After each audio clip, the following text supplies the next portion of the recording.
E aí, gente linda, tudo bom com vocês? Bem-vindos a mais um vídeo deste canal. Hoje com a Clarice, que veio tirar folga aqui. Pra quem não sabe, a Clarice estava em missão em São Paulo, né? A gente gravou um vídeo antes dela ir, falando de algumas coisas que a gente acreditava e achava, né? A gente nem assistiu pra saber se era realmente aquilo que a gente falou. Mas há um ano atrás. Mas ela veio de São Paulo pra ir pra uma nova etapa, né, que se chama discipulado. Então ela vai ficar no discipulado. Muita gente pergunta, quando eu falo, minha irmã é missionária e tudo mais, muita gente fala, ela tá no convento? Mas o que ela vai agora é o que mais se aproxima, assim, de um convento, porque é uma casa com vários discípulos, na verdade, várias casas dentro de um espaço chamado discipulado, né, onde ela vai ter um ano de formação mais aprofundado e mais intenso, né, sobre a forma de vida que ela escolheu, que é ser comunidade de vida, né, ser missionária e enfim, tudo mais. E aí ela veio de São Paulo, e aí, que mais? Ela veio de São Paulo. Está acostumada com frio e não com calor. E aí ela tá aqui sentindo os impactos. Aqui, sentindo os impactos, né, da diferença de cidade, diferença de cultura. Eu acho que ela sentiu muito isso lá, né? Então, Clarice, o que é que o cearense, quando o cearense chega lá, mais sente de diferente?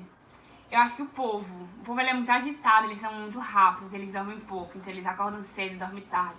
Eles são muito agitados. Tipo assim, quando eu cheguei aqui, eu percebi, vale como esse povo dirige devagar. Aí eu falei, gente, eu tô percebendo uma diferença nisso, porque lá é tudo muito intenso. Sempre é um movimento muito grande, o pessoal anda muito apressado pra resolver coisa, o paulistano é assim, paulista, não sei. Ele é muito assim, e lá é uma mistura de tudo, né? Tem muito nordestino, mas também tem muita gente do sul, tem muita gente do centro-oeste, então é uma mistura de tudo, né? Mas a cidade é assim, é uma cidade que não para, né? Não para mesmo. E aí ela tava em Perdizes, né, que é uma localidade de São Paulo, e lá tem um Shalom, né, Shalom São Paulo, em que ela trabalhava na missão. O trabalho dela, né, o que é que a tua irmã faz? Ela é missionária, mas o que é que ela faz, né, além de rezar? Ela também trabalha na missão, e trabalha muito na missão. Ela chegou aqui dizendo que era mestre de obras na missão, porque a pessoa responsável precisou ser enviada pra outra missão, e aí ela teve que ficar à frente, enfim. Conta um pouquinho do lado do teu serviço, o que é que tu fazia na missão e tudo mais. A gente precisava chegar no Shalom às 2 horas, né? 2 horas da tarde. E de manhã era manhã de oração. De manhã era manhã de oração, aí a gente participava da missa, né? Refeição, oração. Laudes, que são orações da manhã cantadas. Exato. Oração pessoal, formação, enfim. Oração, formação, enfim, né? E aí a gente almoçava e 2 horas precisava chegar no Shalom. Aí lá cada um tinha o seu apostolado, né? Cada um era responsável por uma parte do Shalom. Tipo assim, tinha gente que ficava na lanchonete, tinha gente que ficava mais nas partes financeiras, né? Na economato, tinha gente que participava mais das ações de evangelização, né? Que era apostólica. Eu era recepcionista, assim, eu ficava na recepção. E eu também era da estrutura do centro de evangelização. Então, eu precisava ficar na recepção para acolher o povo, né? No começo da pandemia, que a pandemia era mais forte, para aferir a temperatura, passar álcool em gel, atender o telefone, responder o pessoal que entra em contato, né? Procurando informação. Mas também trabalhava na estrutura, então eu precisava saber de tudo que acontecia no centro de evangelização, onde cada grupo ia ficar, se estava precisando de mesa, de cadeira. Eu era nessa harmonia do centro de evangelização, né? Se tivesse algum lugar, alguma coisa fora do lugar, eu colocava no lugar, né? Essa harmonia, precisava de alguma coisa. Falava comigo, eu falava com o meu coordenador, né? O Lailton, pra saber o que precisava, né? Material de limpeza, faxina, tudo isso. Respondeu? Joia, tá, já respondeu. E aí, Clarice, lá vocês viviam assim da providência, né? Vocês recebem um repasse que não dá pra cobrir todos os gastos alimentícios, né? Enfim, e vocês recebiam doações, viviam da providência, né? O que é a providência? É viver daquilo que Deus provê pro povo, né? E aí eu queria que tu contasse, assim, uma experiência que tu teve com a providência de Deus, acreditando que era Deus e não o humano que fazia acontecer, entendeu? Não, que realmente, tipo assim, se não fosse Deus, a gente não teria isso, enfim, mais ou menos assim. Na verdade, eu vou contar duas, que a Gabi falou, veio duas aqui na minha cabeça, né? A primeira foi quando a gente estava em casa, foi mais ou menos em maio, junho, quando a gente estava em casa mesmo, né? A gente não ia pro Shalom por causa da pandemia, a gente estava isolado em casa. À noite, chegou uma pessoa, tocou a campainha, e aí eu fui atender, né? E aí ele disse assim, olha, vocês recebem doações? Ele disse assim, recebe, né? A gente ficou feliz, recebe sim, com certeza. Aí ele disse assim, não, eu trouxe esse saco de pão. Não é de hoje, é de ontem. mas queria saber se vocês recebem, não sei o que. A gente ficou muito feliz, né? Assim, recebe, meu filho pode ser de ontem, se prestar, tá ótimo, né? Aí ele disse que era da padaria perto da gente, perto da nossa casa, e soube que a gente era missionários e recebia doação, e foi lá deixar. Aí a gente tentou explicar um pouco da comunidade, né? Tentou explicar um pouco da nossa vida. Aí a gente pegou o telefone dele, ele pegou o nosso também. E pronto, foi uma experiência muito forte, porque foi do nada, né? A campanha tocou, pensava que era o quê? Uma entrega, alguma coisa, uma pergunta, sei lá, né? Mas era uma pessoa dando um saco de pães bons, né? Aquelas padarias chiques, que a gente não teria condições de comprar lá pra casa, né? Assim. Vocês receberam um croissant, era? Foi, aí depois a gente recebeu, né? Tem essa experiência também, que a gente foi pedir doação em padaria, e aí uma padaria aceitou, aí a gente recebia doação terça, quinta e sábado. Cada dia desse, a gente recebia 8 sacos de pães enormes, assim. Então tinha pão carioquinha, né, que é pão francês, pão massa fina, croissant, salgado, tudo. 8 sacos toda terça, quinta e sábado, né? E não, a gente não conseguia, nós éramos 20 ao total, né? Com os casais, com os rapazes e as meninas. Nós éramos 20 e a gente não conseguia acabar esses 8 pães, né? Então, Deus, ele sempre ia providenciando assim, e providenciava abundantemente, né? Que a gente não conseguia dar conta, que a gente precisava dividir, né? A gente era chamado a dividir mesmo, porque Deus sempre providenciava abundantemente pra gente, na nossa vida. E o segundo? O segundo é porque eu sempre conto aqui, o pessoal já tá cansado de ver essa história. A gente chega no final do ano, a gente ia fazer um espetáculo, né? O filme de Deus Menino Meu, a gente precisava de uma carroça. E aí eu fui, né, fui atrás dessa carroça, ligava, tentando... A gente não queria alugar porque a gente não tinha como alugar, né? Mas tentava, mas como conseguir uma carroça numa cidade de São Paulo? Não é comum, gente. Não é comum mesmo, né? É como um grafiteiro, né? Uma coisa assim, uma coisa paulista. Mas uma carroça não dava, e aí a gente precisava de uma carroça. E aí eu fui dar e mandar mensagem, falar com fulano, falar com ciclano, nada, não conseguia mensagem. Quando eu cheguei, eu tava indo pro Shalom certo dia, olhei pro lado, e aí eu vi aqueles mini caminhãozinhos de levar moto, né? Que prende no carro atrás, aquelas carroçazinhas, né? Carroceria, né? Carroceria. Eu olhei do lado do Shalom, tipo assim, tinha um Shalom, um prédiozinho de 2 andares e uma casa. E tinha dentro da garagem dessa casa, tinha essa carroça. Eu olhei e fiquei assim, não tô acreditando, gente. Eu passei todos os dias desse ano inteiro do lado dessa casa e nunca vi essa carroça aqui. Como hoje, e já tava bem perto do espetáculo, né? Como hoje eu vejo essa carroça aqui. Foi Deus, assim, que providenciou mesmo, né? Aí eu fui lá, falei com a mulher, com a senhora que tava lá, né? Ela disse que corria o risco dessa carroça não estar disponível no dia da data do evento, não sei o quê. Mas enfim, passou, né? A gente conseguiu a carroça, a gente decorou a carroça. A gente levou essa carroça pro Shalom, teve espetáculo, o pessoal subiu em cima da carroça pro espetáculo. E foi ótimo, a gente devolveu, foi ótimo, meu. Depois nunca mais vi essa carroça de novo. Sumiu. Sério? Sério. Eu não sei essa parte não. O menino, na verdade, quem morava lá era uma senhora. E o dono da carroça era o neto dela, o sobrinho dela. E aí ele levou a carroça, nunca mais eu vi. Desde que a carroça chegou no Shalom, saiu do Shalom, nunca mais vi ela. Caramba, foi Deus mesmo. Foi Deus? Não sabe? Ei, Clarice, fala um pouco assim dessa diferença, tipo, tu antes de ir pra lá, enfim, uma coisa assim que você percebe que é totalmente diferente hoje do que era antigamente, pode ser espiritualmente ou desenvoltura mesmo pessoal, alguma coisa assim que tu, tipo assim, eu me sinto muito diferente porque antes eu não fazia, eu não sentia isso e agora, sei lá, qualquer coisa assim que eu sinto. Pergunta difícil. Não sei responder. Não, brincando, mas eu acho que o meu olhar mudou muito, né, assim. Eu precisava, a partir do momento que eu cheguei em São Paulo, eu precisava, assim, tomar conta da minha vida, né? Então, tudo que era meu, assim... E aqui a Clarice mais nova, a mamãe sempre ia provendo muito das necessidades dela. E às vezes a mãe não percebe, né? Mas acaba restringindo que a pessoa, ela se desenvolva mesmo. Né? Se torne cada vez mais independente. Então, assim, como a Clarice teve algumas doenças alguns anos atrás, né? Então a mamãe, ela tinha essa super proteção muito em cima da Clarice. Tanto que a gente sempre comenta. Tu responde, desculpa cortar. Mas, mas me distraiu, meu Deus do céu. Mas a mamãe ia realmente tendo realmente uma super proteção em relação a tudo da Clarice. Ela se preocupava demais e às vezes, bem mais do que eu, né? Eu sempre fui mais desenrolada, assim, desenvolvida. Enfim, talvez o meu próprio temperamento ou Enfim, né? Não gosto de falar muito enfim, mas acabo falando muito enfim.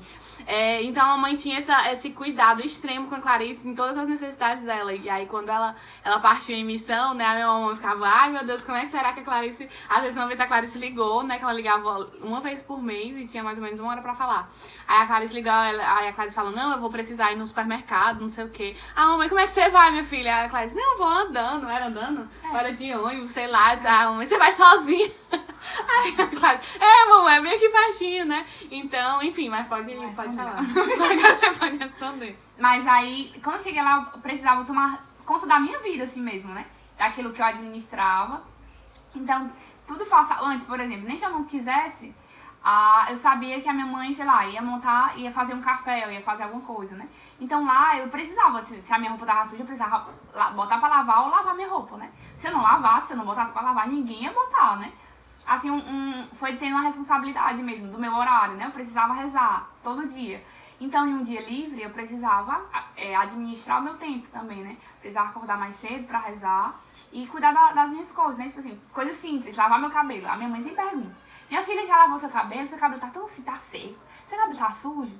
Sempre. Lá não tem isso, né? Você vai se cuidando, você vai tomando, assim, conta da sua própria vida mesmo, né? Você vai acolhendo as consequências das suas atitudes, né? As positivas e as negativas, os acertos e os erros, né? Então eu fui aprendendo muito isso, né? Tanto de cuidar de mim mesma, cuidar daquilo que eu precisava ser, né? Uma jovem, né? Uma mulher de 21 anos, precisava tomar conta da sua vida, mas também de cuidar do outro, né? Estar atenta ao outro. E, assim, minha visão mudou, né? Minha visão mudou muito por exemplo, eu morava com eu e mais 8, né? Nós éramos 9. Então era diferente do que morar aqui, que era eu e mais 3, né? São costumes diferentes. Então precisava ter essa saída de si, que não é ruim, né? Que não é ruim. Pra ir ao encontro do outro e amar o outro, descansar no outro e aprender com o outro, né? Perceber que as minhas coisas, aquilo que eu vivo, nem tudo é certo, nem tudo é errado, né? Às vezes é só costumes, culturas. E aí vai, um aprendendo com o outro, um errando com o outro e a gente vai assim. O que é que tu aprendeu a comer lá? De diferente, que tu não comia aqui. Gente, a Clarice é muito ruim de boca. Então ela aprendeu a comer muita coisa. Eu não sou a única, eu pensava que eu era a única que tinha dificuldade. Aí eu sempre, eu não sou a única, tá tudo bem, faz parte, vamos continuar, vamos seguir. Tu come tomate? Como tomate. Ela come tomate, né? Tomate, não é tomate. Não é tomate. Meu filho, aqui é tomate e cebola. E lá é tomate, cebola. Eu não comia tomate, não comia cebola. Leite com Nescau, não comia. Não, tu não tomava aqui leite com Nescau. Não tomava. Não tomava, tipo assim, era raridade. Eu comia aprender mesmo, feijoada, falei. Tu comeu feijoada? Eu gosto de feijoada. O quê? Tá tudo bom? O que é um... Gente, a Clarice foi pro acampamento uma vez e foi um dia de feijoada. Quando era feijoada no acampamento? Era sábado. Não no sábado? Eu ia dizer na sexta, mas na sexta não tem como ser a sexta. Não me lembro. Não lembro. Mas, enfim, aí foi feijoada no acampamento. Aí a Clarice aprendeu, assim, né, a tomar leite com Nescau no acampamento. Mas no dia da feijoada... Era no dia. No dia da feijoada, ela disse assim, tá aí uma coisa que eu odeio. Eu nunca vou aprender a gostar, porque é muito ruim. Eu disse assim, não queria gastar, tipo assim, 10 reais no hambúrguer, né, na lanchonete. Assim, eu não vou gastar, vou comer essa feijoada. Quando eu botei a primeira garfada na boca, a feijoada veio bem aqui, ó. Disse assim, meu Deus, misericórdia, meu prato cheio. Disse assim, meu Deus, como é que eu vou comer? Demorei acho que 1 hora lá comendo bem devagarzinho, tentando botar pra fora. No outro acampamento comi um hambúrguer. Não comi a feijoada, agora tá ótimo, né? Agora tá feijoada. Tá ótimo. Feijoada, um arroz, uma farofa, minha filha, uma Coca-Cola bem geladinha, tá ótimo. É o nosso dia feliz. Tá, é a parte ruim da Clarice em relação à comida, porque ela passou com 6 anos? 5 anos? 6 anos sem tomar Coca-Cola. Foram 5 anos, 5, 6 anos. E aí, lá na missão, ela tomou, né? Porque era uma raridade. Era uma raridade, pra que tomar? Não tomar Coca-Cola, aí apareceu uma Coca-Cola bem geladinha, você, não, vou tomar não, porque eu não tomo. Claro, né? Tem gente que não toma por causa da saúde, de refrigerante. Mas eu não tomava porque eu queria contar anos. Tipo assim, 5 anos sem tomar Coca-Cola. A última pergunta, assim, qual é a parte mais difícil de sair? Você, assim, o missionário, ele roda por outras missões, né? Às vezes passa 3 anos, 4 anos, 5 anos, 3 anos, 2 anos. Enfim, 1 ano, no caso da Clarice, foi 1 ano na missão, né? Então, qual é a parte mais difícil do deixar, assim? O que é que... As perguntas da Gabi estão tão profundas. É isso que a gente não ia ensaiar, que ia ser na hora que ela se desenrolasse. Qual é o quê? Não, não sentido, assim, Porque, Mas sei eu lá. acho. Não, eu entendi. Eu acho que eu tenho uma resposta. Eu acho que a gente, ser humano, né? Nós somos muito nós somos muito apegados, nós queremos muitas seguranças. Tipo assim, por exemplo, essa almofada é minha. Então essa almofada não é minha, é uma segurança que eu começo a ter, né? Essa roupa é minha, então eu tenho que vestir. Quando a gente sai de casa e quando a gente vai passando, né? A gente não tem mais seguranças, por exemplo, né? A gente não tem segurança daquilo que comer, daquilo que vestir. Claro, né? A comunidade, ela é uma mãe e dá um apoio, dá um suporte, né? Tem uma casa comunitária. Mas não é mais, por exemplo, não é mais da minha força, né? Não é eu que vou me bancar, eu que vou me ter, eu vou, tipo assim, eu consigo comprar um tal, né? É uma segurança que eu tenho, meu dinheiro, meu emprego, né? O meu trabalho, tarará. E acho que a partir do momento que a gente sai, a gente não tem mais seguranças. Então a gente não é mais apegado, né? Mas nós somos chamados a viver isso, né? Por exemplo. É uma dor, mas mas tipo assim, só porque eu saí da minha família, eu sempre dizia isso lá, né? Só porque eu deixei a minha família não significa que eu não os amo, né? Eu acho que eu aprendi a amar eles ainda mais quando eu deixei, né? Porque a gente sente falta, a gente sente, mas também não é uma dor que nos paralisa, mas é uma dor que nos dá um sentido de continuar, né? Acho que esse é o sentido da vida missionária, né? A gente aprende a amar o outro e a gente aprende a amar a Deus, né? Quando a gente aprende a amar e quando a gente ama, a gente se apega, né? Porque a gente ama o outro e o outro faz parte da nossa vida, né? Então, quando a gente ama o outro, toca na nossa vida, marca a nossa vida, né? E quando a gente ama...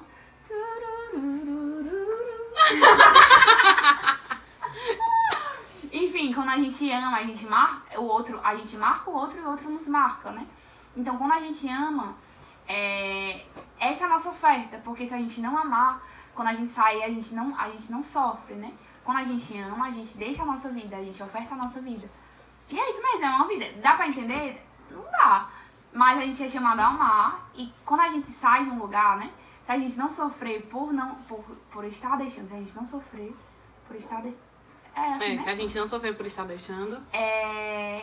Não tem sentido, né? Porque aí, como a gente ama, a gente dá a nossa vida, eles faz parte da gente, né? O amor é que é o próprio Deus, né? Então a gente dá a Deus e a gente recebe Deus uns dos outros. Acho que isso é a vida missionária. Muito bem, quase uma pregação, Paulo. Falei muito, né?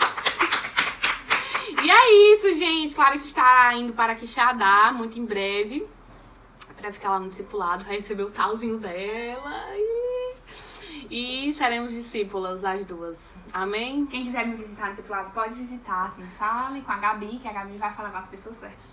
Se alguém quiser mandar alguma notícia, Até parece, gente, recado, é difícil. fale com a Gabi me dará o recado. É difícil, viu? É difícil. Amém. Chegar lá, ir pra lá. Reze por mim. Reze por ela. Quem quiser ser um benfeitor do discipulado de Quixadá, fale com a Gabi. Sim, gente, vamos ajudar o discipulado. É isso mesmo. Amém. Amém. Isso, se vocês gostaram desse vídeo, a Clarice vai... Toda vez que a Clarice vier de férias, aí a gente vai gravar falando sobre, sei lá, alguma coisa. Sobre a missão, enfim. Curtam, compartilhem aquelas... Se inscrevam! Se inscrevam, ativem o sininho e é isso. Beijo, até a próxima. Tchau.